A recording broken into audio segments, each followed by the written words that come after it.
Krenwinkel, do you feel that what you've told the jury here today will help in your daughter's behalf? It is my hope that it will, yes. What do you hope to do? Do you hope to save her life? Is that your reason for coming today? Keep the mics down a little bit. Down. What else would I? Inclination whatsoever to enjoy the things or be affiliated with that type of a existence. Now you've been visiting her once a week. Was affiliated with Charles Manson. Well, a short time after she left. What was your reaction? I said that in court. What was your reaction to her affiliation with him? Well, I didn't know anything about Mr. Manson at that time. Did drugs have anything to play in the affair, Mr. Krenwinkel? Well, it is my thought that it did. I have no way to prove that. How could her father have foreseen that? Well, having known her for a period of 19 years, I think it's a different personality today. And there has to be something that influences a person to change a basic personality. Well, you said she had a very strong religious background. Yeah. Where and why do you think she rejected that and went wrong? I don't know that she has rejected it. Do you still feel that she strongly believes in the church? I do. Was she in favor of your testifying here today? This I don't know. Did you communicate with her about testifying here today? No. 3 years, it hasn't been very close. I hadn't seen her since September of 1967. How was it up till then? Very close. Pat and I had done a great deal of traveling together. Why is it when she left her work that she didn't come and counsel with you about leaving so abruptly? Well, that's a very good question, but I couldn't answer it because I don't know. Could you describe your feelings for us coming into court here at the murder trial of your own daughter? No. Sir, do you remember what that passage was in the Bible that she received the plaque for? No, I don't. Mr. Krenwinkel, looking at other families, you've described a very normal daughter with a very normal childhood. You said in court. What could you tell someone else with a very normal daughter with a very normal childhood? How can you tell them to avert something that has happened like that has happened to Patricia?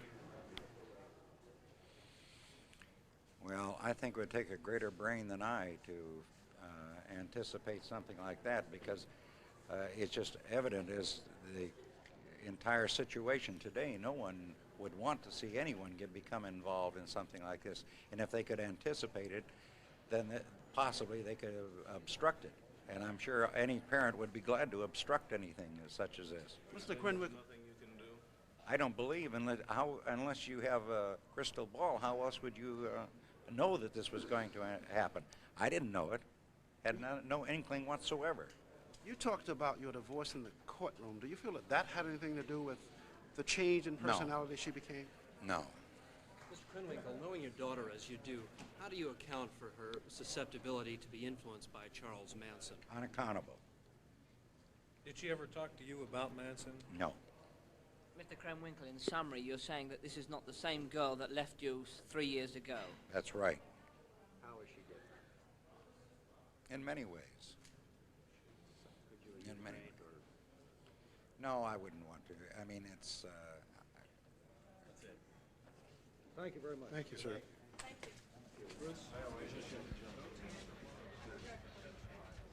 Okay, gentlemen, any interviews take place outside the doorway here. Thank you.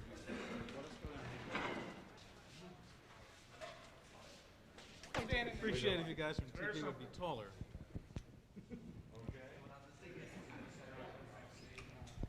Mrs. Ready? Mrs. Krenwinkel, was this the first time you've been to this courtroom during the trial? Yes, it is. Can you tell us why you came today? I came to let the people know that about my daughter, what she was like, and how much we love her and stand by her through her trouble. What was your daughter like, Mrs. Krenwinkel? For every cause, from a small child, she worked for them. Did she ever talk about what she wanted to do in life? Oh, yes. I said she wanted to be a teacher. And because she loved children, she wanted to teach. that's what she was going to go for, a teaching degree at at college. Has she talked to you about this ordeal, Mrs. Krenwinkel? She has not said a thing to me. In court, you described a change in Patricia when she brought some friends in. Could you describe that for us? Yes, she was like a stranger to me. In other words, she was a guest in my house instead of it being her house or our house. She came in like the rest, and there was always someone with her, as if it were planned that way. When I tried to get her to come in with me, she to be alone and talk with me, she'd say, "Oh, I can't. I have something to do with so and so," and that was it. Mrs. Krenwinkel, were you ever given the opportunity to talk with your daughter about what you saw as a change in her personality?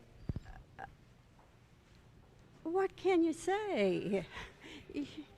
I mean, I just say, "I love you, darling," and she'd throw a kiss to me and look sort of vague. She never explained it to you. She has never explained it to me. Do you have some explanation for the change? Well, Being influenced by Charles Manson, sir. well, she was such a completely different type than I would say that she has. Not your daughter, Mr. Krenwinkel. My feelings? What else would a parent be? Been in love with their own child, and I'll stick by her. What's your relationship as a father? She did anything that she's accused of having done? No. What influence has Charles Manson had or has over your daughter now? You would know that better than I, because we've never mentioned his name. That, Do you feel that perhaps religion might have been overemphasized in the home as a child? no, we're not fanatics. As we said, she went when we didn't go, just because she enjoyed going and felt better because of it.